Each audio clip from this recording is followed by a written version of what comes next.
I'm Commander Shepard, and this is my favorite podcast on the Citadel.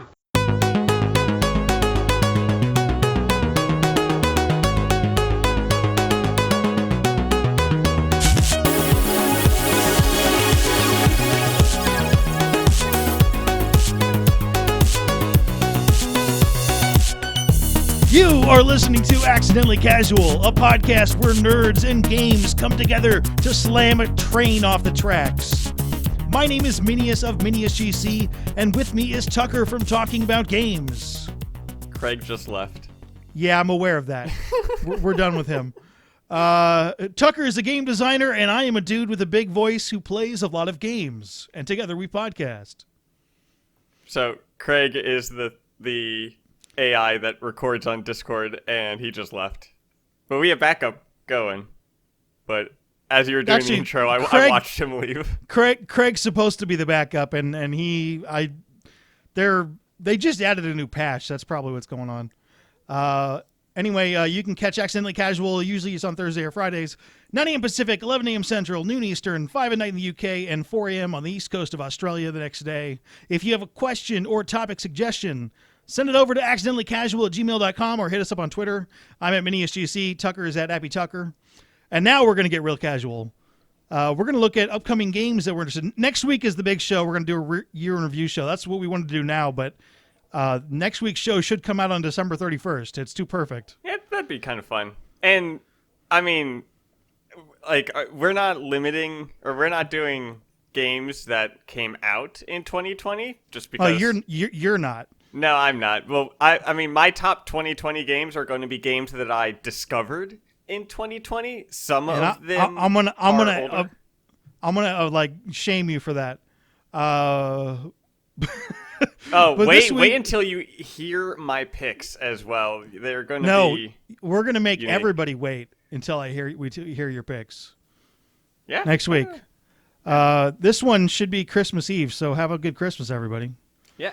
I am already in a great mood because I just got off work and it was my last day till we're going on Christmas break and so on like that. So I'm working with dogs, and the very last thing that happened at my job is I'm playing with an Australian Shepherd dog, like an Aussie, and it rips a toy. It just breaks it. The dog's name is Ripley. I absolutely love him. But he ripped a toy, and I was like, that is how my holiday is starting, is I'm buying a toy because I accidentally broke a toy at work with a dog. Wait, with a dog? But that's the dog? Whatever. Okay, this is not a dog podcast, even though it sounds like one. So we're going to have a discussion today on upcoming games. Yeah. Because basically we like talking about upcoming games. We did a podcast about an upcoming game for like a year. Well, yeah. Are you meaning upcoming as in all of 2021, or I mean is whenever, like in January or February? No, I mean whenever. A game that's going to happen, probably. So I was like, what are we going to do? I want to talk about a game, Outriders, and then I put out a thing on Twitter trying to see what games are you. No one cares about Outriders at all, which is fine. I'll get into that later. Anyway, this is the games that people are interested in from our audience. Well, what is Outriders? I'll get to that in a second. Horizon Forbidden West. Yeah, I was trying to talk, and you were trying to segue me before I got to what I was talking about. It doesn't work, Tucker. Have you played Horizon Zero Dawn? I played it a little bit on the PlayStation, but not much. What made you stop? Because you're not the only one who stopped. I was doing stuff at school. So I just had like an assignment and stuff like that I was working on, and then by the time I was done with that, I was just playing with other games and as well as the PlayStation isn't my main console. Yeah. Xbox is. So when I was kind of like playing that, and then I stopped for about a week. It is by far the most anticipated game from people who listen to the show. Oh, sure. You may want to give that a look. I've heard deeper fantastic things about the game, and it looks like I love the whole premise of it. The robotic dinosaurs and all this stuff. Like, you know what's that's awesome. It looks like it's nuts, and there's a real reason behind that. It's very scientific, very, very scientific. Reminds me a lot of Mass Effect in that way, which is why it's not that surprising. Are we able to talk about spoilers, or is the first game a game you don't want to spoil about? I mean, I'm assuming since you haven't played it all the way through. I don't care about spoilers. Like, I know you don't, but I'm assuming there are people here listening that are finally haven't gotten to it yet. So eventually we'll do probably a Horizon Forbidden West show, and we'll get into spoilers then. Well, but it'd be good if you good if you played it. Yeah, I was gonna say if it's not coming out on Xbox, maybe if it's coming out on PC. But Horizon Zero Dawn is out on PC. Huh? It wasn't before. It was the first PlayStation game they'd done that for, so it is available to all people. That's nice of them. Which is very interesting. So yeah, you want to go play that? Go ahead. I don't think Horizon.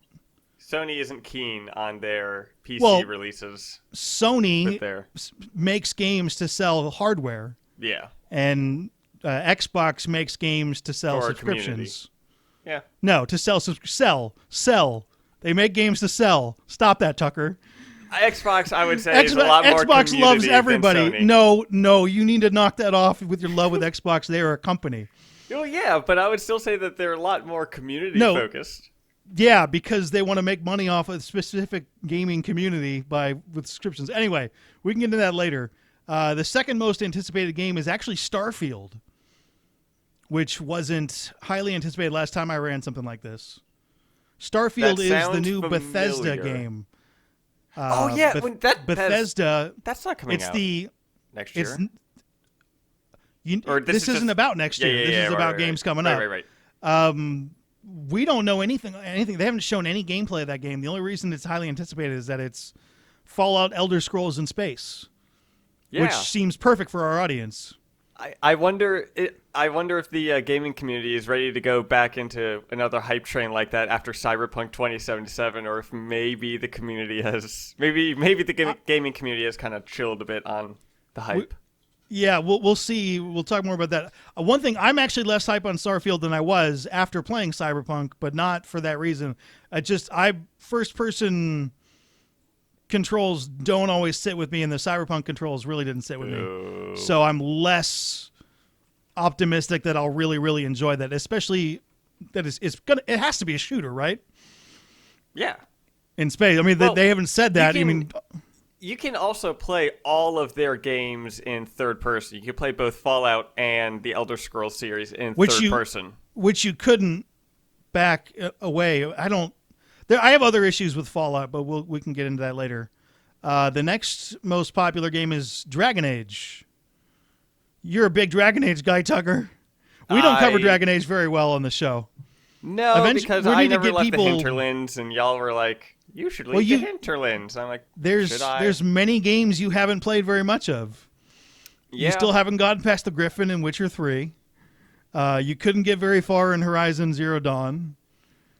That's just your thing, man. It's what happens when you play many games at once. I like playing the games and like feeling the mechanics of them and how the premise of it and stuff like that. And then I'll watch videos that are more breakdowns of the game or things like that. So we will have to get some Dragon Age. We've tried to do this a couple times and it hasn't worked. But get Dragon Age people in and do an actual Dragon Age show because there is a Dragon Age game coming out. And I think it'll be out before Starfield. That's my guess. I wonder how Dragon Age might stand up against Avowed, if I'm remembering it correctly. Avowed is the next. I mean, the way to compare that is it's like an Oblivion Elder Scrolls game, but done by the guys who did Fallout New Vegas and The Outer Worlds. Which is kind of funny because they're not the same company, but they're all making the same type of games. Yeah, well, I think they also were one of the first teams to actually work on Fallout. But I don't know Fallout's history that well. No, I think Fallout 3 was Bethesda. But Fallout 3 was the third game. Yes, but the first two were a different company. As well as it wasn't third person. It was more of We're like gonna look this up. isometric, if I'm remembering correctly. Well, I've never actually played. No, never mind. Okay, it's a studio. It may be just the people Studio involved with Ghibli? it. Is that? No. That is a Japanese animation 'Cause company, dude. you said Studio something. No, I think it's a different. It looks like it's a different studio. Anyway, Let's see. Fallout 1, Interplay Entertainment was their name. definitely not Studio Ghibli. I don't know why you said that. I could have sworn you said Studio. Let's see. Number 2. Oh, number 2 Okay, is but Black if Isle I said studio, why would you immediately jump to get what? Like, there's so many studios. What did you jump to that one for? That's the first thing that came to my mind. Okay. Studio Ghibli. Was that? The- I don't know. Although I don't even really watch much anime. Do you?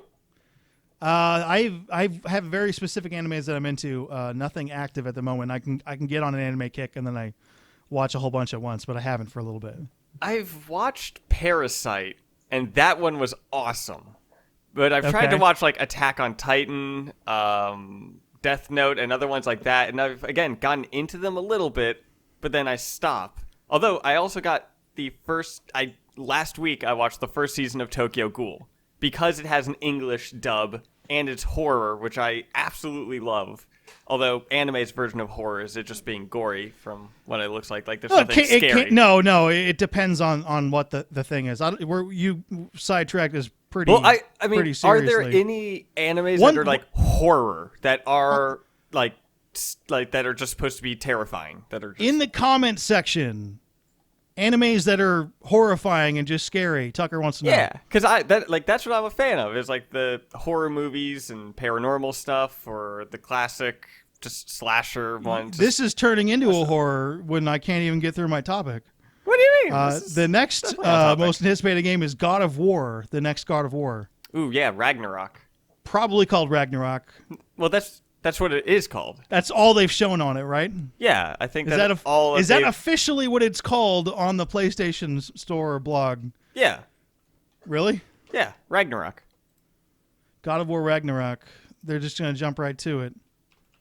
Well, I mean, did you think that this was going to be a 3-part trilogy? Because it seems like after this, Kratos will go to Egypt or something. Because didn't they have... They teased Egyptian gods. They teased Japanese gods. Yeah. They teased Gaelic gods. They also teased that they might go on from there. Yeah. So... Anyway, this is a long way out, but that's on there. But I hope that they have Ratatoskr in the game, because Ratatoskr is my favorite Norse god. And I don't think he was in the first game. There weren't that many actual gods in the first game. There were a lot mentioned, but there weren't that many actually in there. Which ones were mentioned? Because I played. That's again a game that I half played. I got to Hell. You half played it? Oh man. I think I beat Hell. I can't remember. Okay. I don't know what to get into, but just say whatever even came in. like Odin is talked about the entire game and never shows up. Yeah, I know Odin isn't in. Oh no, the 2 sons of Thor are in it. Yeah. And then Thor is in like a post-credit scene end thing like that. Isn't Loki in it? Isn't that like the son Loki or something like that? We're going to just run through a bunch of spoilers. I guess this is too late to not spoil stuff. The game's been out for long enough that... I know, but the whole point of this is to give people games they might want to play. So you're like, here's a game you might want to play. Let me tell you everything that happens in it and then ruin it for you. That's okay. Oh. But Baldur's the main villain in that. And Frigga or Freya, depending on... Hey, is Norse mythology the coolest mythology out there now? Like the most... Did I say North? Yeah. Or did I not properly? Norse mythology, is that like the most popular set of gods out there right now? Because it used to be Greek gods, and I don't think the Greek gods are cool. It used to be Greek and Roman, and I don't want to give the Romans credit like for those gods. They just stole them. So they're Greek gods that the Romans stole and changed the names to. Yeah. But I would say Norse mythology is popular, but that's also like the Viking idea of it too. Vikings themselves seem popular, and that may have been because of the TV show Vikings, which I've never seen, but is apparently in like 8 seasons or something wild like that. So it's got to be popular that way. And then other things have followed suit by more Viking things appearing, and I was thinking cascades and Thor got a movie in 2011. That too, absolutely that too. And that predates that. Now there are more. Did like that? you see Wait, more. The Norse gods are. I mean, actually, a lot of the gods. The gods, Viking TV show is 2013. Unequivocally violent. They are violent dudes. Yeah, and but they're were violent also on purpose. very clean, and they were very sophisticated. They were very equal. The men and the women were equal. From a culture standpoint, yeah, they were more equal up north. Yeah, they were very, I guess, it's progressive It's progressive for the time. There's if you look at the actual history, it's less progressive than it sounds. They also killed a lot of people. The only other game with multiple, well, they're like a warlike culture anyway. The only other game with multiple votes is the console edition of Disco Elysium, which is actually a game that is out on PC, but is coming to consoles in a couple months, I think. Well, that's exciting. That I've been waiting to play for till it got on console, and so I'm gonna play that. There's a lot of games coming up in the first half of 2021, man. I'm hoping some stuff breaks out. Otherwise, we're gonna be in trouble. Well, I mean, we don't have too much stuff to do. I'm looking at things that are coming out because I was earlier watching something. There's Far Cry 6. I'm excited with that. We'll get to your list in a second. Let me finish everyone else's games. Oh, I thought you said that was the last one. The last one that got multiple votes. I'm just going to run down the rest of them. Okay. So here are a bunch of single vote ones. Halo Infinite. Sure. Persona 5 Phantom Strikers. Nier Replicant. Ghostwire Tokyo. Only a single vote for... That's a PlayStation, I think, exclusive. But yeah, I've heard it's a of that. horror title. It was on one of their premiere... It's something you might be interested in, but you're not really a PlayStation gamer, so... Oof. Only a single vote for Vampire the Masquerade Bloodlines 2. Which is interesting, because it was not Seeker. So should we count her as... I know she's very excited for that game. I'm very worried for that game because they appear to be having a hard time with it. But then again, everyone's having a hard time with everything, just pandemic-wise. It's rough. Elden Ring, which isn't getting a lot of buzz, and that's probably a good thing because they're just going to wait till they finish it. That's nice. Yeah. I'm excited for that because I've been playing Dark Souls 3 co-op with my friend recently. And I've never really been into the Dark Souls games, but I did enjoy Jedi Fallen Order, which is the same type of gameplay, but I'm just a sucker for it's the same Star Wars. type of layout. It's not the same really... I guess it's similar enough gameplay. Yeah. I always found and they've gotten less this way, it's like a light Demon version Souls of it. Dark Souls games a lot clunkier than I want my action games, and that's on purpose. It's more realistic. It's a lot of it was a strict block and parry, and then it evolved a bit.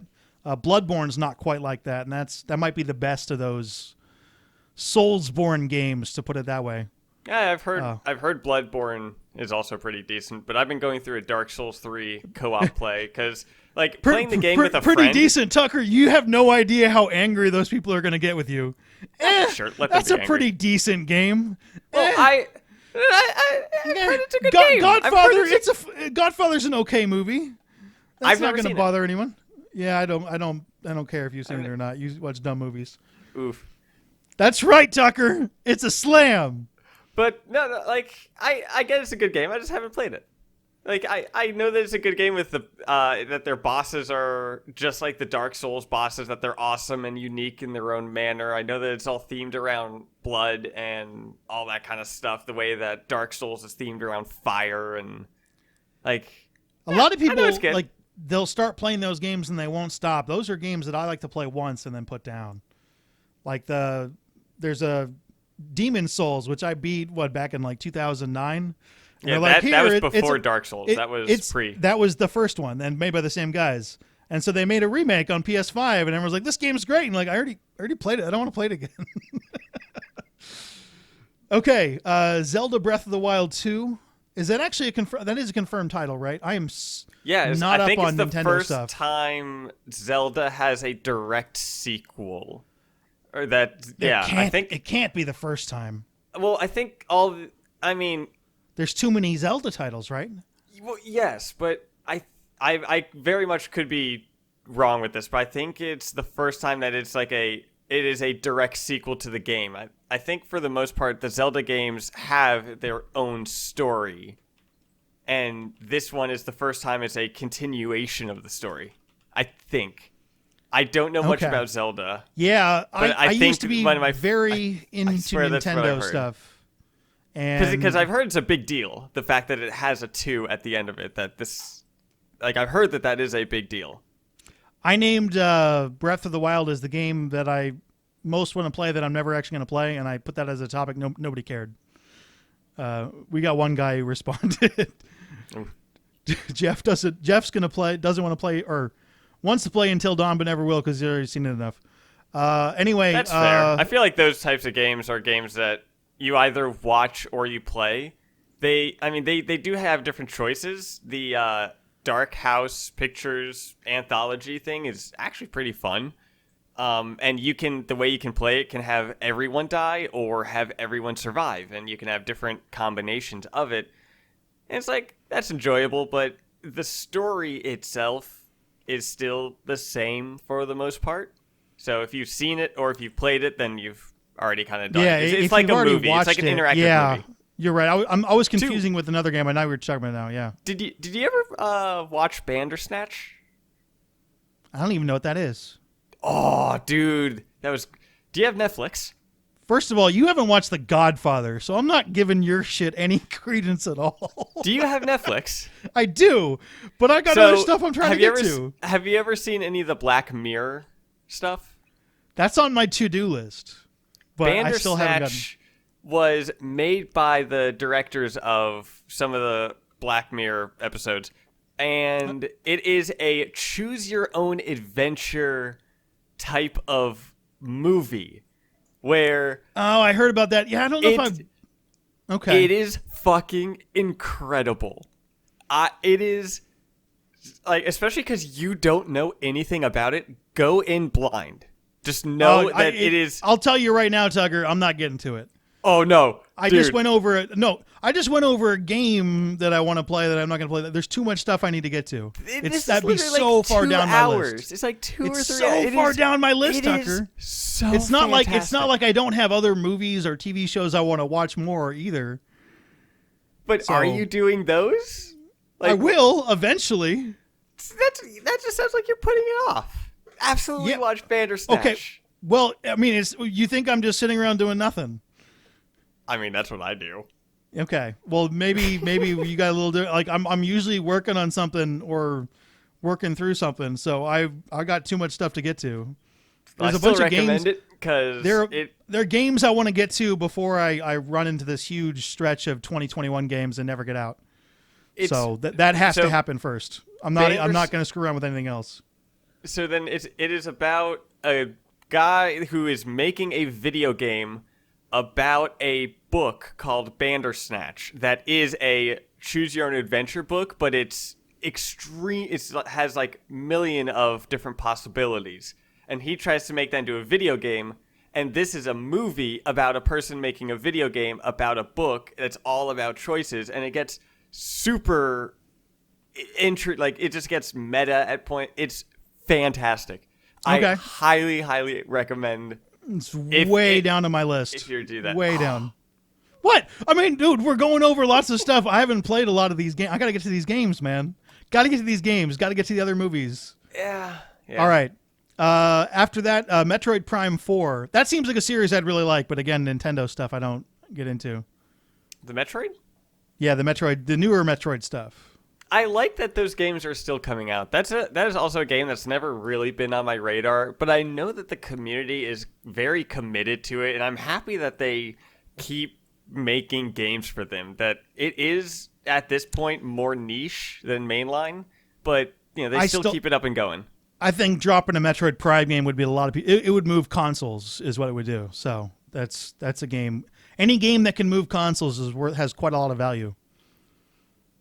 The last Does three. Does the Metroid really sell like that? No, it'll get enough excitement to move consoles. I guarantee that. It hasn't. When's the last Metroid game? When was the last one that came out? It's been a while. I have no idea. I thought that wasn't there one put out like 3 years ago or something? Metroid. Yeah, there was one in 2017, one in was it really? 2016. No, the Metroid Prime 3 was 2007. Oh, so this is something different with it? Hold up.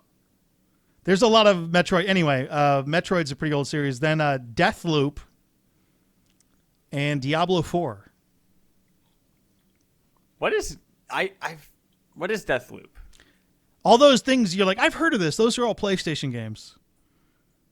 Oh. That's going to be one of the last Bethesda PlayStation exclusives, given that Bethesda has now been purchased by Microsoft. Deathloop is Bethesda? No, Deathloop is not. Is a Bethesda-published game. Is it? Yes. Huh. All right. Because that was a big question when Microsoft bought Bethesda. They're like, wait, is Deathloop still going to come to PlayStation? And PlayStation paid for the whole thing. So I think that's what I mean contract, by Xbox being bros. They're awesome like that. That is not, they're purchasing. That's not what that is at all. No, that's but they're like, no, you First paid, of all, you guys paid for that. You guys, like, that's awesome. They'd get their ass sued. If they have a contract that they can't break. If Elder Scrolls and Starfield come to PlayStation consoles, then I'll give them the thumbs up. I don't think that's going to happen. So until then, we'll see. Something that really surprised me was the Kingdom Hearts games. All of them are on Xbox, and they're on Game Pass as well too. So like, I've been replaying. Yeah, that's a Square game though, right? That's not a PlayStation. That's not a PlayStation studio. Well, no, it's just but a Japanese Kingdom Hearts studio. was a very what is the relation to a specific purchase here? You're all over the place today, man. You're all over the place. I always am. It's a mess. It's a mess. So I'm going to kick it right back to you. What are your 3 most anticipated games? And I'm going to let you mess this up. The Lego Star Wars Skywalker Saga thing. Really? Yeah. Top 3 most anticipated. Why is it that as opposed to any of the things we mentioned on this list? I'm just a fan of the Lego games. They're a very nice, relaxing game to play, and I absolutely loved the Lego Star Wars Complete Saga. Like, I have 100% specifically that game. I got all the achievements on Xbox. And I've done it all on PC. And then individual split-up games of those Lego Star Wars, I've done all of those as well, both on Xbox and PC. But why? They're just enjoyable. Okay, I enjoy the Star Wars story and the Lego. Like, honestly, the Star Wars games, there haven't really been many great Star Wars games. For a while, with some there were a exceptions bunch of being, really good ones like in Battlefront the 90s. 2, like the original Battlefront 2. Okay, I was like, whoa. And the Republic Commando, the Star Fighter ones, like those are all fun, but there haven't really been any decent Star Wars games. There's Jedi Fallen Order, the newer Battlefront 2. They have fixed it immensely, and that's what I heard. Now is actually pretty fun for, like, if you enjoy those big massive games of it. But the Lego Star Wars game is just such an enjoyable way to play or to have the story of Star Wars, especially with the Complete Saga. How that was before the gaming industry got into that whole wildness of what it is right now, when games were just simple for the most part. Like, that's what that game is. And you like it because it's simple? The Skywalker Saga, it has the episodes 7, 8, and 9, but they've said that they are with the inspiration of the complete saga and everything like that, to the point where you can actually there's an option where you can turn off dialogue and have them mumble the way that they did in the early games. Oh, never mind. That wasn't on one of the shows. Here's something I'm curious at. Is that your game that nobody else listening to this is interested in? Or is there somebody listening who's actually interested in that game other than you? I'm not sure what the answer is. Like they're like also, that's on their highly anticipated list because that's. It's also like the Lego games were games that I could always play with my nephews and stuff like that because I was the video game uncle. I'm the one that works in the video game industry and everything like that. So whenever they came to visit, they'd play games with me. Theoretically, you are still the video game uncle, right? That hasn't changed? Yeah, no. I mean, compared to my brother doesn't really play video games. Something horrible might have happened with your wording. Oh. I was the video game uncle. Well, they're all dead, or now we're estranged. Here's my brother, but he doesn't really play video games much. So no, I'm still the video game. Okay, what else other than Lego Star Wars? Back for Blood, just again. Back for Blood, which just got announced. Yeah, and it's coming out June in 2021. I think the later part of June. Is it actually coming out in June? Yeah.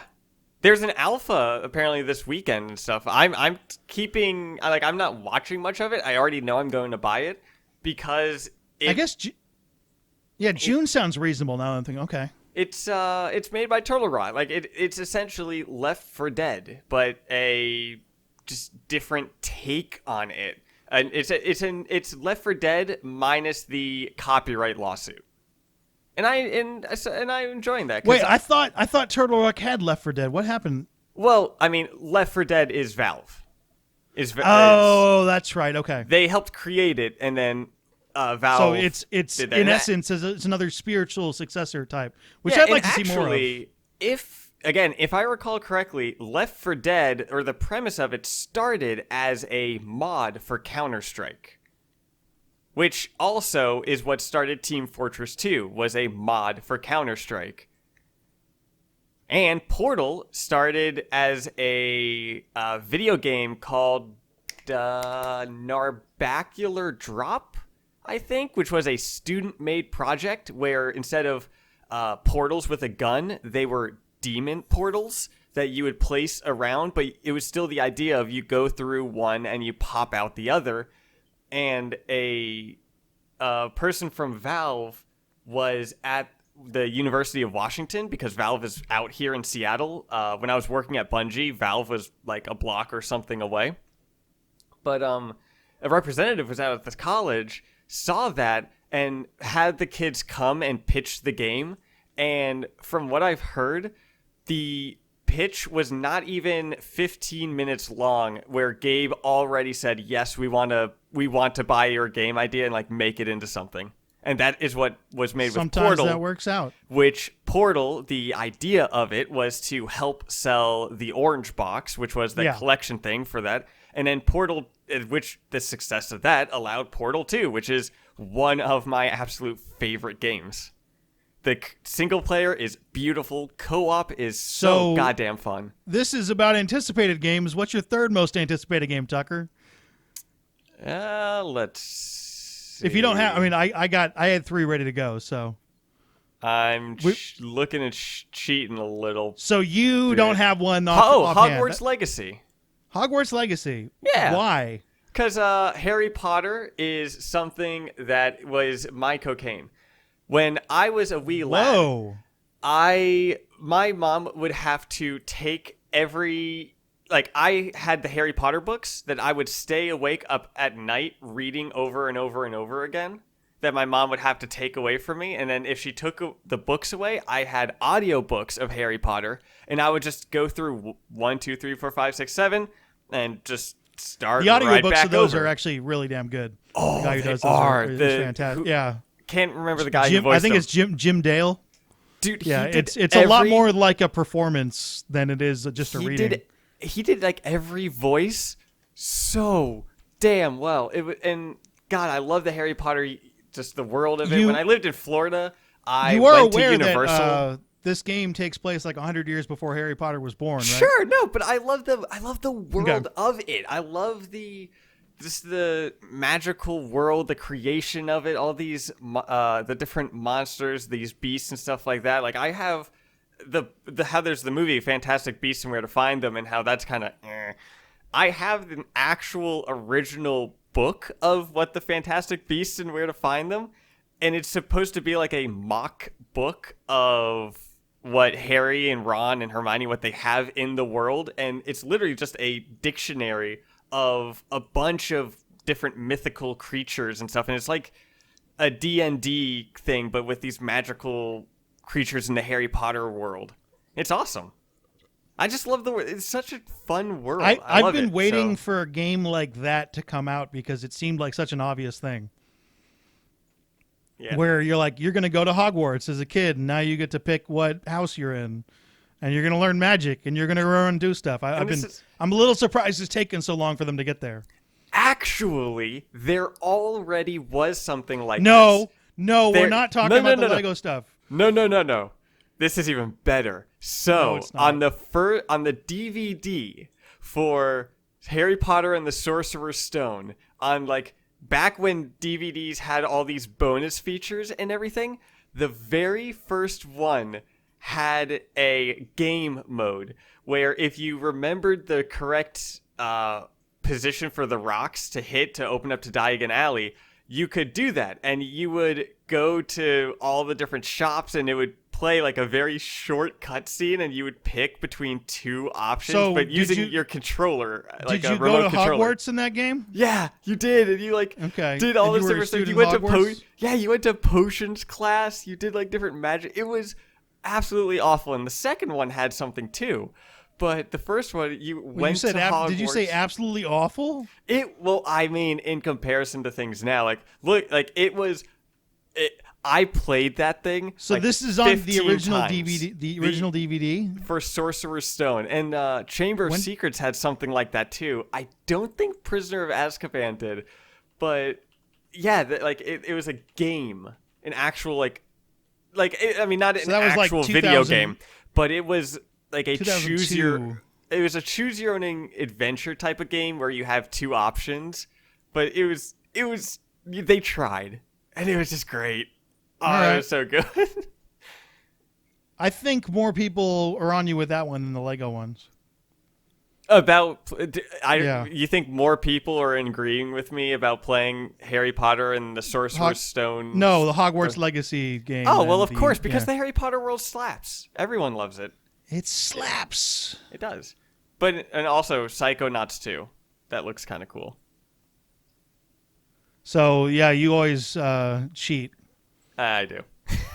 I'm not looking forward to next week's show now that I think about it. No. Trust me, like, I got 5. I got this 5 cool there? game, and it's like it came out in 1982, and I'm like, fucking Tucker. Oh, no. It'll be fine. No. It'll be fine. That's not true, and you always think it'll be fine, and it never is. Oof. But anyway, my 3 anticipated games, actually the number 1 on my list is also Horizon Forbidden West. I'm not sure where they can go with that to make it work. Mean? But doesn't this one take place in like a different section of the world? Yeah, but it is a continuation of the story. Okay. Does a lot of different character die at the end of the game? No, there's a lot of different directions they can go with in the story, but it's unclear where they're going to go. We can talk about this on a show if you end up playing the game. No. My second one is Outriders, which wasn't mentioned at all. And I'm actually not... I'm a little surprised, but I'm not that surprised. Most of these games have strong story elements to them, right? The Outriders plot, and this sounds familiar because I swear you played this game before. You're a bunch of space colonists that put yourself in stasis and go to a planet, and then something goes wrong, and you wake up later, and you have to survive on a planet that's hostile and has a weird force. It's really, really generic. But the Mass gameplay... Effect Andromeda? That's the one game that comes to mind, right? But that's not the only one. It's just that the concept is kind of overdone. The Halo gameplay, 4? though, the gameplay looks the most like a Mass Effect game I've ever seen out of anything that BioWare hasn't done. What do you mean by that? It's I should say gameplay, specifically combat. It's ability based, and it's a third person shooter, but you don't really have to shoot your gun that much because your abilities come up that fast. So a lot of games that are shooters have abilities with them, but they come around, like once every 15, 30 seconds. These are quick cooldowns where you can run around and throw. It's not space magic. It's more like superpowers at people. Slow down time, Control? throw fire. I have played Control. Okay. Yeah, but that's not quite like what I mean there. It means you have a specific ability attached to your right bumper, a specific attached to your left bumper, and cooldowns and that kind of stuff. So it reminds me a lot of where Mass Effect 3 multiplayer went, and potentially it's a co-op game. Potentially will scratch that itch for me that I've been waiting for a while. Okay. And if it's good, then I'll talk about it more in the show. I have no idea if it's going to be good or not, but it looks interesting to me. The studio hasn't really done a lot of their own games, so they're breaking out. And then the third one would be Starfield, even though we've seen absolutely nothing on that. It's all based on anticipation. But that's not coming out next year, is it? Tucker, this is not games that are coming out next year. It's games that are coming out eventually. I thought you said that I know the top 3 of 2021. I said the top 3 of games that are coming out. Yeah, I thought you might have 2021. Never said 2021. We will go through this. I will have to listen to it, and if I am wrong, I'll add a weird sound effect, but you're wrong, so I'm not worried about that. Yeah, probably, but I'm still sticking with my choices. I like it. So these are all up anticipated games, and I put this out on Twitter, and friend of the show, Babito, came out with a tweet. Basically, I'm not anticipating any games. Did you read his first tweet? Because he deleted it before I could read it. No. Okay. And then he realized that that tweet was no fun. Boo. So he sent us some, but here's a bunch of questions, and we're going to talk about this as a general topic now. The general theme of it, though, is why are the games industry and games fans so obsessed with games that haven't been released yet? Why is that, Tucker? So, wait, repeat the question. Tucker, you answered this in like 4 paragraphs last night. Well, yeah, but I'm not going to give verbatim the same answer, but to get my spiel going. So why are the games industry and games fans so obsessed with games that haven't been released yet? I mean, that just kind of sounds like asking why are people hyped for something that excites them. When I was in college, I took a class that was called Psychology of Play. That was actually one of the first classes that we took. And it's essentially just of what makes things enjoyable, of why play is fun and all this kind of stuff. But asking of why do people get excited for these types of games that aren't coming out yet? And it's because the human brain is incredible when it comes to coming up with ideas. If you look at Cyberpunk, when that game wasn't out, everyone was thinking of what they were going to do for their character, how they were going to build it, how they were going to customize it, how many playthroughs they're going to go of, this playthrough I'm going to be this type of person, then I'm going to be a corpo in this one, and all these different types of ideas and all these plans. But then the game comes out and expectations aren't met. I think usually those expectations actually negatively affect the game, which is what Babito's getting to, but I still love doing that. And I totally understand it. It's part of the entertainment to me at this point, thinking about what a game's like. This might be a bit of a surprise, but the brain is a bit biased, and it likes to think of enjoyable things. When there's a game coming out that you're excited for, your brain likes to go, hey, I'm excited for this. Maybe I can do this in the game because that'll be fun. It's human nature to be excited for those things. Okay, let's continue on this topic. Does that obsession work to the detriment of the quality of games and the quality of life of the people working in the game industry? Has it changed the quality of games? I don't think so. I think what it is the gaming industry itself is becoming more popular.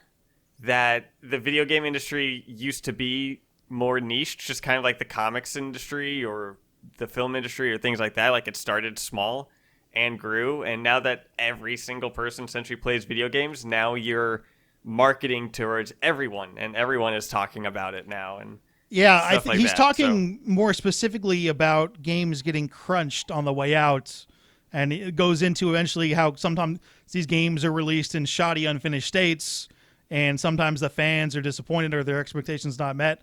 I don't think the obsession of that has any impact on whether or not there's crunch. It's more of a financial issue, right? Because once a game gets announced and comes out, it's got an interest level that will die off at some point if you wait too long.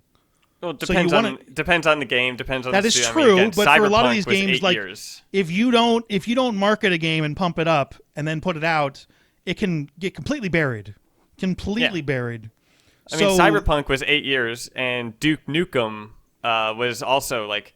Cyberpunk is not the best example though, because Cyberpunk came after multiple excellent games from a developer. Well, Duke Nukem was like the video game. Yeah, but then that was like 15 years later, right? Yeah. So that didn't work. But everyone was excited for it. Everyone was like, "Oh my god, Duke Nukem's coming back!" And then I did not know anyone who was excited for it. Well, because it was excited, was announced towards the end of that. 10 years ago. It was announced 10, 12 years ago and in development for that long. And when it came out, it was trash. It was awful. That's what I heard. Specifically, when it comes to developing games, the longer it takes to make a game, the more it costs. And that seems pretty obvious. But the largest expenditures for making a game are actually paying the employees, right? Well, it's marketing. Well, I'm talking about specific. Yeah, it's equal if you're going to go to an individual, but if you're actually, say, like for instance, it's let's say we like for instance, Andromeda cost $40 million to make, not including the marketing. So we're looking. So that was mostly time paid to employees being made. If it was, if they gave it an extra year, it would have added on a couple, like $40 million, something like that. I mean, other things that you take into account when you're buying. Like when with all those budget, that does even go to things like snacks and stuff that are going to it's literally part of everything that gets budgeted. It also goes towards costs of rent for the building. Yeah, there are other things, but internet, paying for. They were all time based, right? So if you can put out a game 3 months earlier than you normally would, you can save money, which is where I think crunch comes from. Yeah, and also a game has to come out. Like, if you asked a developer, every developer goes like, oh, I wish there was one more thing I could have worked on. Like an animator or artist wishes that they could have worked on one more piece, or the programmer wishes that they could have gotten through like a few more bugs or made this render better, just something like that. That, the games wouldn't release if there wasn't. If you could work forever. Yeah, I mean it would be released in that state that it is kind of now, that early access where people can play it and then it gets constant updates, or even kind of what it is now, how games get released and we can update it, because we used to not be able to do that. Games when they ship, that's how they ship. That was it. And if there was a bug, that was it. The bug was there. It was broken. There are some times where bugs were considered features, and that is a joke in QA. If you see a bug, you get the honestly top line QA comedy is you see a bug and you look at it and go, "That's not a bug, that's a feature."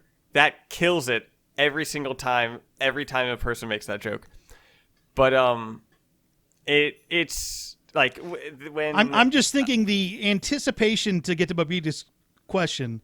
The anticipation of people in the game aren't what's contributing to the crunch on the inside. That's almost, in my impression, it's almost exclusively an in-building, money-saving business thing. Well, games are harder to develop now than they used to be. They definitely are. Yeah. A game that wasn't like if someone's really anticipating it, you could easily wait and not tell people about it until it's ready, as opposed That's what Rockstar does, and I feel like that is why Rockstar does so well. Is compare how Rockstar promoted or marketed GTA 5 compared to how Cyberpunk was marketed. Cyberpunk was very much more open. They talked about a lot of features that weren't in the game or anything like that. Rockstar, they wait. Like they'll give scenes of like areas and kind of show what it looks like and stuff like that, but they don't really get much into the nitty-gritty until much closer to release. Yeah, well, And it they did also work. are For, quiet it about did it for work a for while. CG Project Red. They're sitting on 13 million copies sold of Cyberpunk right now. Yeah, but what's the Metacritic score? What impact has this done on the community towards the grace of CD Projekt Red's name? I wonder if the people specifically investing in that game care. Well, which is a problem have because you they seen should. How much their stock dropped? Yeah, I mean they should care, right? Yeah, no, they I did mean, cash it in. This has, I feel like this is going to be the thing that changes the gaming community's perspective on hyping up games. It's possible, but that seems to happen all the time. But I don't think it's been something of this scale. I think like Not this is really, going to no. be the hype train that derailed, that is going to break that glass ceiling, is going to be the thing that makes people think twice when they're like, it's like, wait, which is a bit of a shame because I like hype. You know, I like it when people get excited. Yeah, for I like things, 'cause hype, like and it too. we should also point out there are people who are really, really enjoying this game. Like, Yeah, no, I even enjoy with it. its I'm bugginess, enjoying yeah, it. like really, really enjoying it. And you're playing it on the older consoles too. Yeah, I'm so playing on Xbox you're not One. even getting But a My a great God, version of the internet is not happy with this. There's It some is- people going way too far. There is some This- wild things that I have, like death threats that are going on, and then CD That Projekt stuff's Red is ridiculous. also having some issues where just the way that certain people are reacting in it of like one lead. I don't know specifically their position, but they retweeted something that was an article about the fans shouldn't have been so excited for it, even though CD Projekt Red's marketing is very. I mean, they have entire ads based around customization for your character, and that means jack shit in the game. It is like, it's there. Yeah. Well, It's the marketing was very different than what the game was. yeah, interesting connection. I think the reason we're talking about this now, Babito's comment to why are people anticipating games still, has to somewhat come down to this one, right? The fact that the Cyberpunk 2077 did not hit its lofty expectations and came short by a significant amount in different areas. Yeah. Which is too. The game was I'm still haven't gotten to it yet because I'm waiting for they just started patching it again. Well, 1.06 just came out. I heard. Like just came out, so you can download that now. That game is apparently it was 17 gigs on the PlayStation. That title's gonna inflate to like 200 gigs of It's memory not space. going That's to not be. good. It's That's not not going to good. beat Modern Warfare. I don't think Or it will actually- either, but It's not going to beat Modern Warfare. I imagine they're not optimizing the size of those either. They're just trying to get them out. So eventually they'll be able to fix that. There is actually a fantastic video by a YouTuber named Ray Civic that specifically he recently put it out. It was like last week or something like that, called "Why Games Are Massive," and talks about why the games like Modern Warfare are 200 something gigabytes, while I just bought Stardew Valley on PC and it was like 500 megabytes. Well, that's Like, yeah, that one makes sense to me. The one that didn't make sense to me is Ghost of Tsushima was like 35 gigabytes a download. And that's the prettiest game I've ever seen on the PS4. no, I think he talks about. I couldn't believe it. something of It that. has to do with the engine, I think, on that point. It's a great video. I highly recommend it. It's 13 minutes long. Send me a link and we'll try to put it in the description box.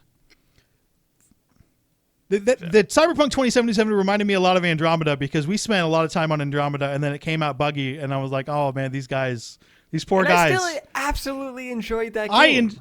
And it's interesting too because I had the same thing happen to me with Andromeda that some people have with Cyberpunk. I didn't have any bugs at all in my version. Oh, I had a lot of bugs. Okay, the bugs were like really small, and then people were like, oh, it did this. I'm like, it did? It did that? Really? I was also playing on an incredibly powerful PC compared to the average market at the time. I mentioned that smoothed over a lot of the stuff. Well, I was on Xbox, but I mean, it was also it's which Cyberpunk is also kind of getting this as well as it's the fun thing to make fun of right now. So at least it did well. I always was worried about that game specifically because they hadn't made a game like that before. And usually games, and this gets into more, games get better as people have more and more attempts at it. They learn how to improve things, improve gameplay and stuff, which is also one of the reasons why future games are more anticipated than other stuff, because generally people build on stuff. Bobito asks, like, is it just the graphical fidelity of these new games that's improvement? No, it's all of it. It's the gameplay. It's the worlds in it. People learn and grow with each other, and this industry of games grows differently than things like movies and TV because it's so tied to technology and how many. Well, that and also, like I would say, video games.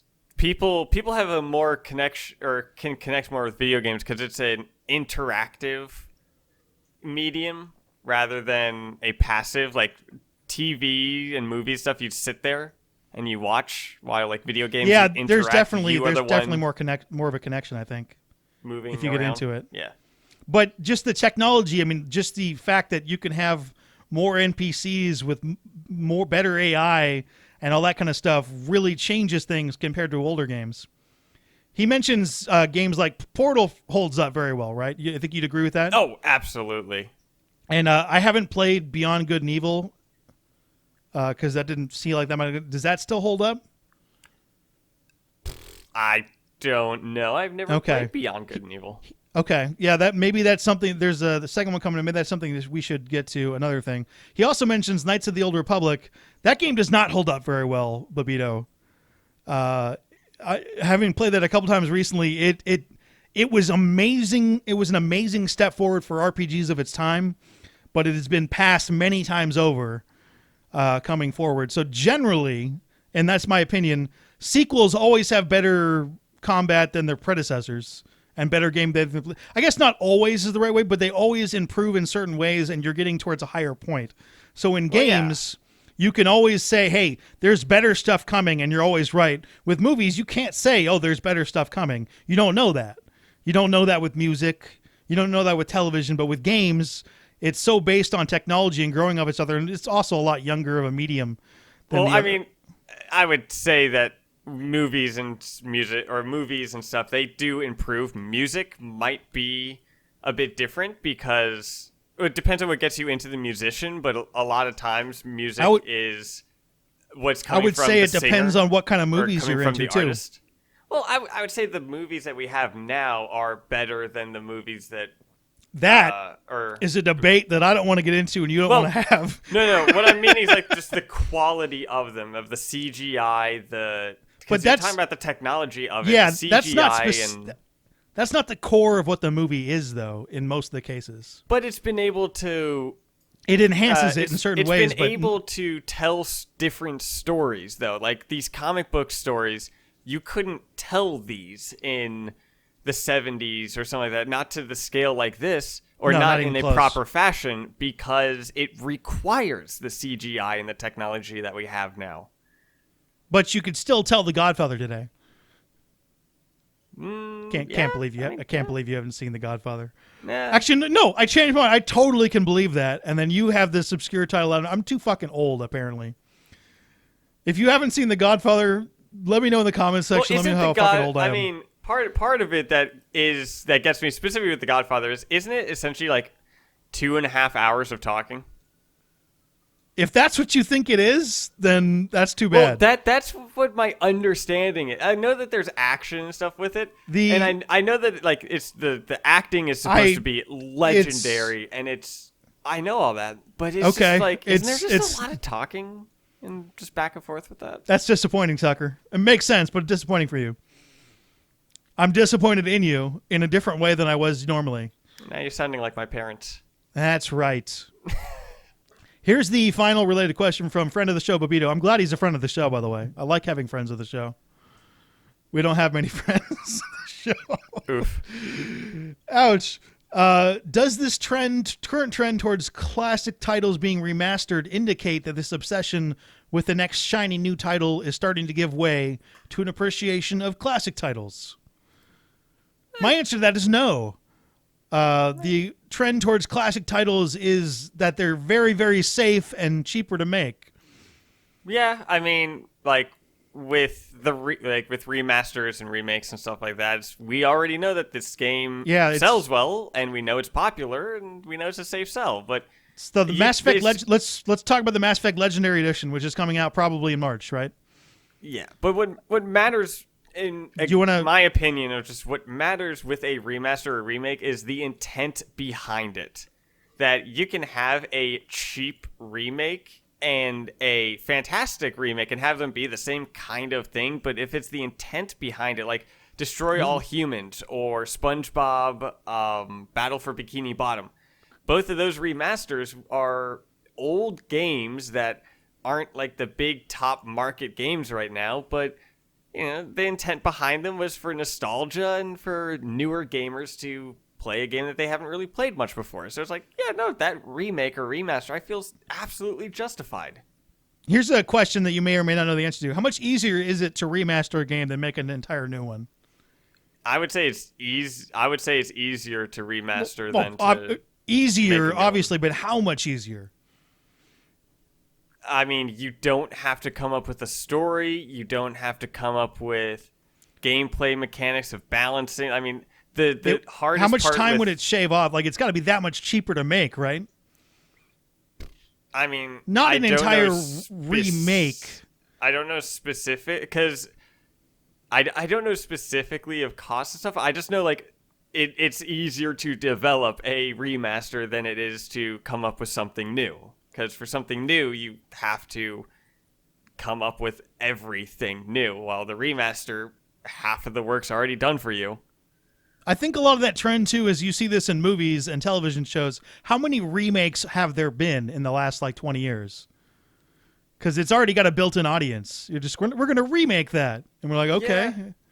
And you remade it. We've always done remake stuff. I mean, we've remade movies. Music has done covers and stuff like that, or they've used similar backtracks or beats or whatever the thing is for it.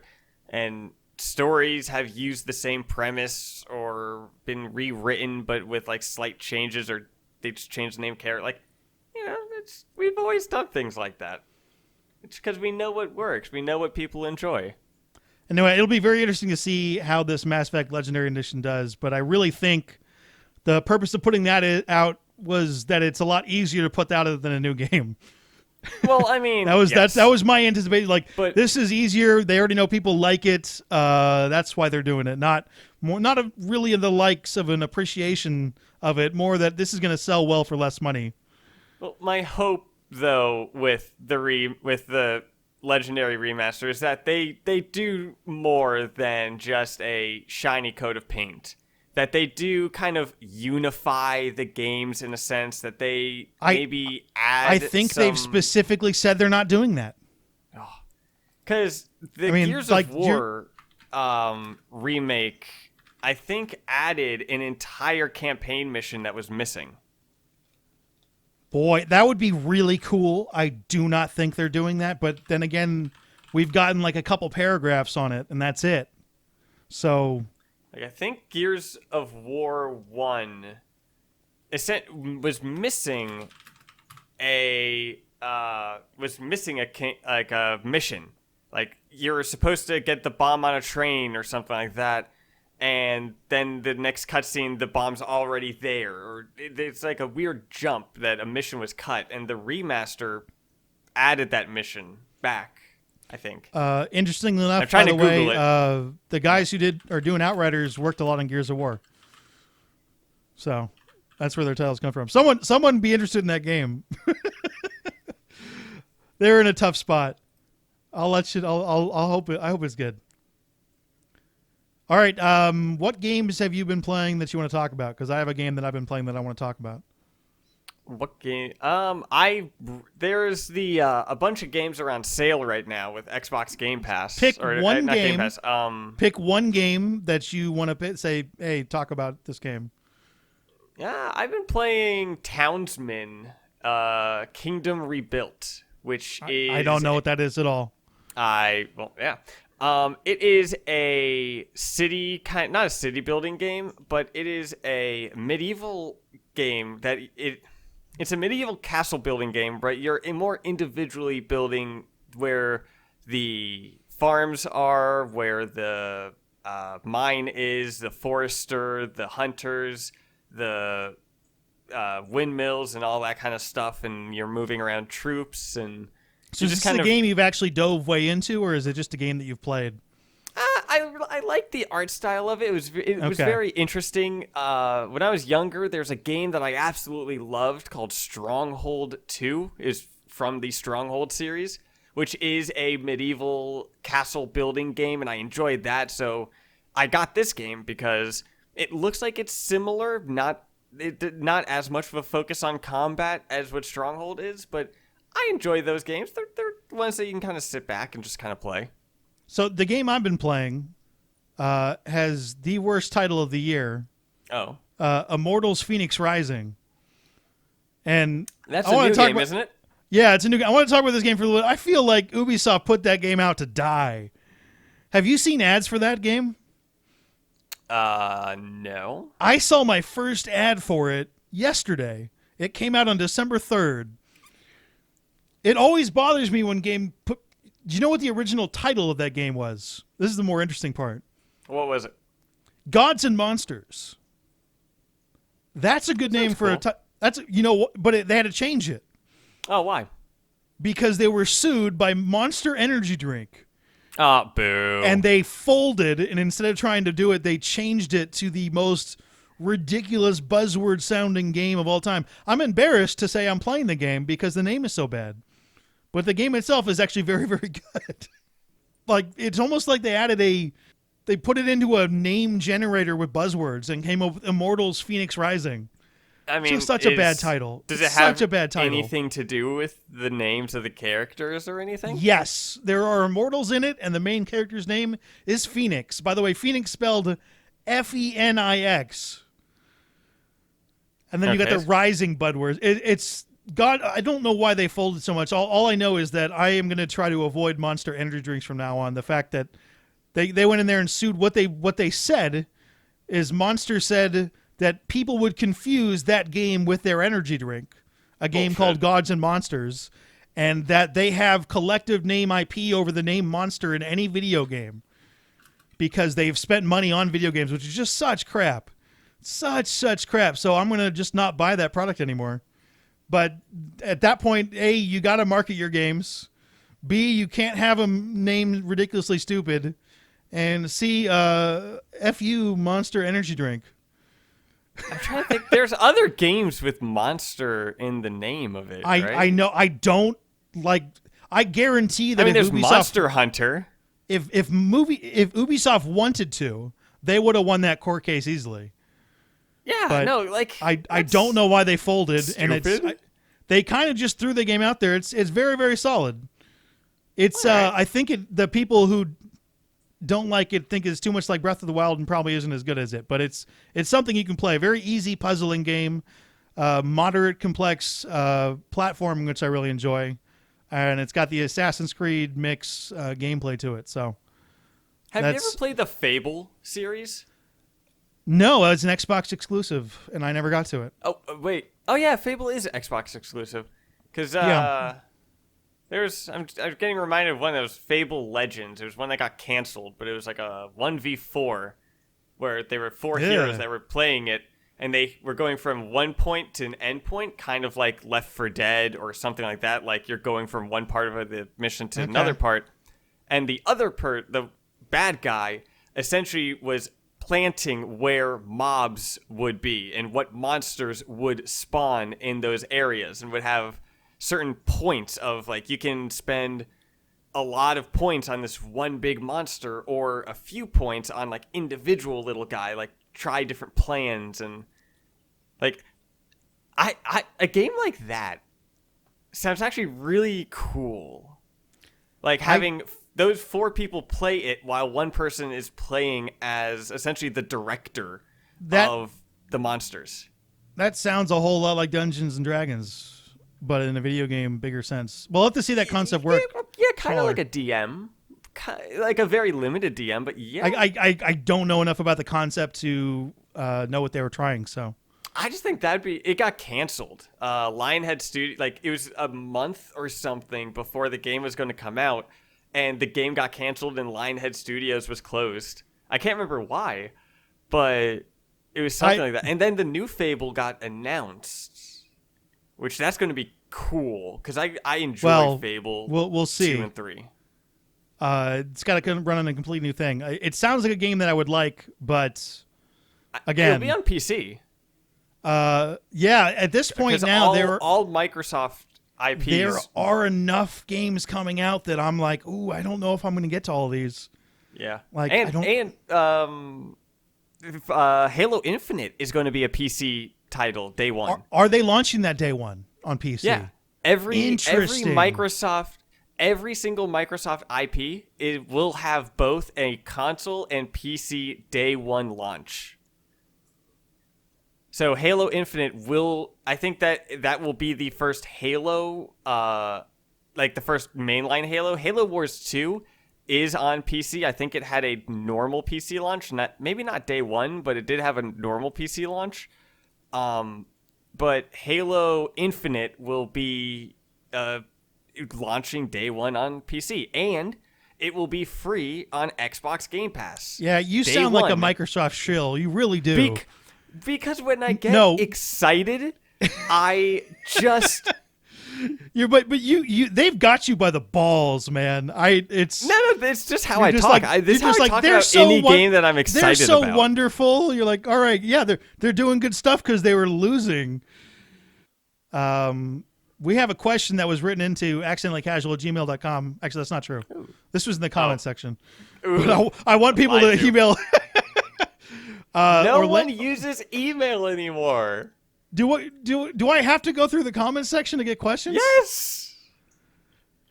Oh, the comment section can be so rough. Last week's comment section really bothered me because there were people spouting off rumors as facts and doubting our Mass Effect prowess, and it was very annoying. Spreading rumors as facts. That's our job. Yeah. Well, it was more like, hey, you guys didn't see Liara's eye lines that are old. I'm like, listen, dude. That's graphical, man. It's graphical. And they're like, these guys are stupid. They didn't see that. I'm like, no. That's graphical thing. And it's a graphical upgrade. And I was like, oh, I just want to. There's one. And they're like, it's just highly implied that this is a continuation of Andromeda. No, it hasn't been. I hate going to the comment section. They're also because it shows the Andromeda galaxy there. It shows it's a continuation. It's like it's called a reference. No, it's a reference. It was referencing. Yeah, all right. So I'm going to keep on saying the email address until nobody emails anymore. We're already at that point. We got a whole bunch of emails for the Mass Effect Ideas one. Fair. In fact, almost all of them were emailed because I kept on asking. Anyway, this is related to that Mass Effect. What do you think of having more than one playable character at the same time in a Mass Effect game? This is kind of Orlando's. You mean like Dragon Age? No, more like Grand Theft Auto 5. I believe that's what he was getting at. I mean, that's just a story narrative, and if they feel like they can make that work, sure, that sounds awesome.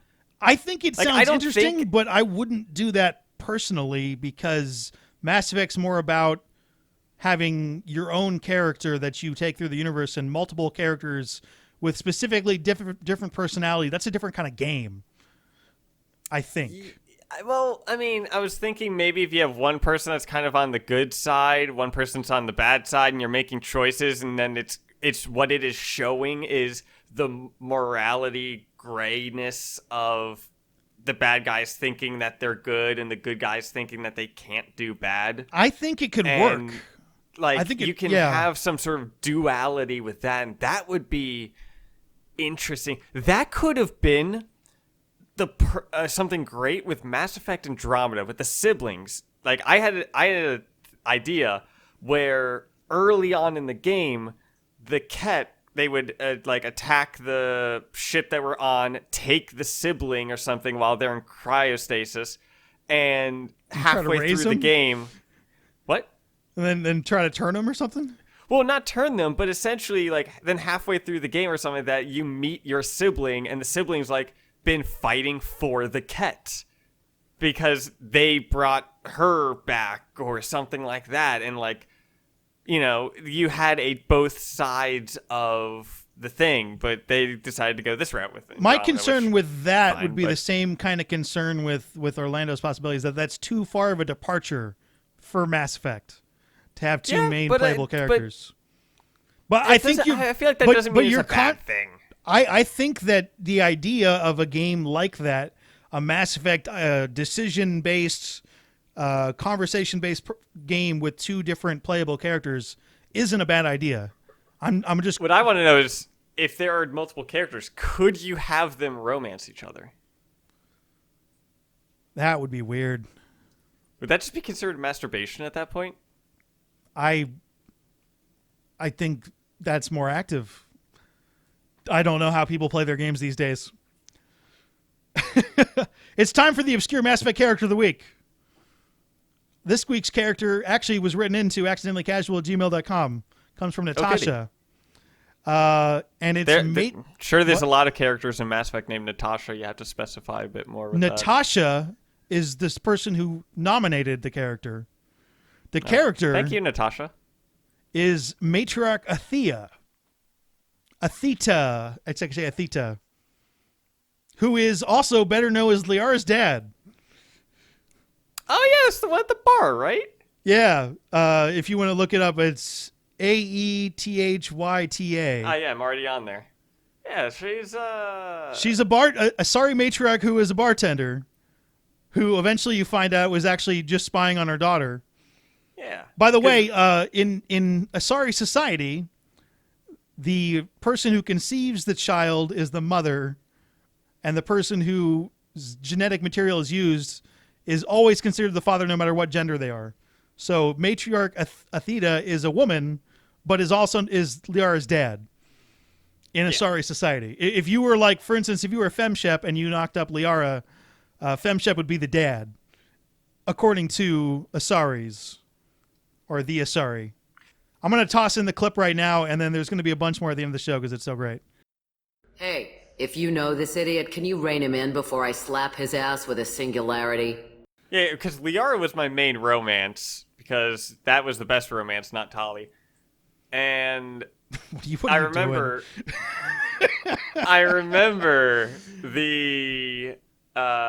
specifically, the matriarch, Athena. She first pops up in a conversation with Conrad Werner, and somehow manages to steal a lot of his thunder in that. It's one of the best conversations in the game. It's awesome. She is trying very hard not to slap Conrad's ass with a singularity. That is the quote I dropped in. Oh. Yeah. Dude, that's wonderful. That's such a great quote. Yeah. Quote and that's then, written here online. Again, there's so many good lines that I put in like an extra minute and a half at the end of the podcast. So, by the way, more interesting thing. Do you know that she's voiced by Claudia Black? Who is that? She is the person who's, I guess, I don't know what her most famous video game role is. She was Chloe in Uncharted. I had no idea that was her. Claudia Black has this incredibly sexy mix of a English and Australian accent. It's very, very distinct, and I would never have called that was Claudia Black doing this voice. Let's see. Never would have called it. She plays Daro Zen, I believe, in Mass Effect. If you're thinking of, which is one of the in one God of the Quarian of War. generals. Was she in God of War? She's Hey, getting she's a lot in of Destiny stuff. too. Yeah, she's the Tess. person who sells the stuff. Yeah. Hold Yeah. up. So I was like, I couldn't believe it. I could not believe that was her. Some terrific voicing there. She's also in Gears of War 4. She's in too much stuff. If you're just gonna Crisis, God of War. I think a lot of people already know who she is, so I'm not worried That's about cool. you. Yeah. Anyway, if you want to recommend a Mass Effect character of the week, email us at accidentallycasual@gmail.com. Just make sure they're an obscure character, and I can find an audio clip of the character, which is a little bit harder. There you go. She's from Sydney, Australia. So. And spent time in England after that, I believe, which is why her accent is unique. All right, so next week we're talking about our games of the year and the year in gaming. So Yes. What's your game of the year? Not you, Tucker, the listener. Send it in, and we'll go over everyone's game of the year. You can only pick one. If you post multiple in a row, the one that you list first is your game of the year. That's what makes this fun. It's stupid in that way because you're like, oh, this game was better than that game. I don't want to get into stuff like that, but that's what the purpose of that podcast is going to be. You got to pick one. Oh, jeez. Man, I'm going to have fun with mine. That's great. Yeah. I think maybe one of them actually came out in 2020. Do better at coming out with ones that came out in 2020 because I'm going to ding you on each one of those. How about we have the industry come out with better games this year? That was one of the things. How about we not have a pandemic that pushes everything and disables Cyberpunk 2077? And which is part of the reason why I'm just kind of throwing it out to games that I... We didn't mention on the show last week, there's no way that this pandemic didn't just absolutely kick Cyberpunk 2077 in the balls. There's no way. It had to have, probably right? did. Although I think the pandemic helped in some points. Like, I am a big Marvel MCU fan. I bet it helped in and sales. I feel like this helped it because this is right after Endgame and Far From Home. And so they were get a about break? to go into like there were those articles coming out. Yeah, that were but that stuff that's not coming out yet. We're talking about games that came out this year.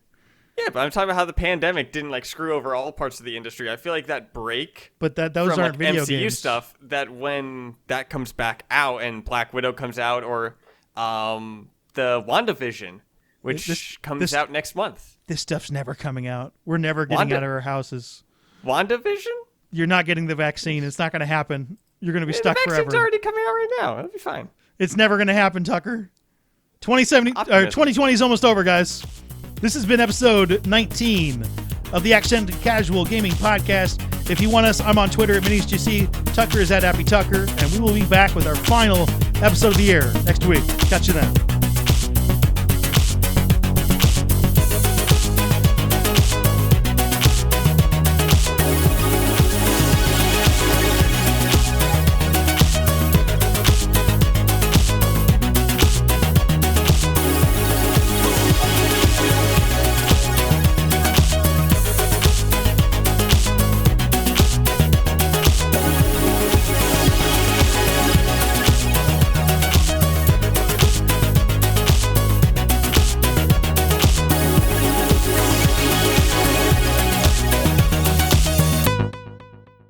Thanks for taking care of that crazy guy. Saves me having to beat him to death with his own spine. That makes the other customers nervous. You're an Asari matriarch? I thought matriarchs served as honored advisors. Right. Which I do here at this bar. Why is a matriarch in a bar serving drinks? It's better than what most other matriarchs are doing.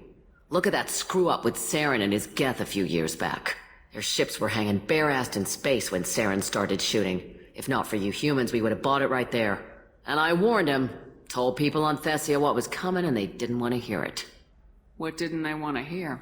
That art and philosophy and political prowess wasn't gonna cut it.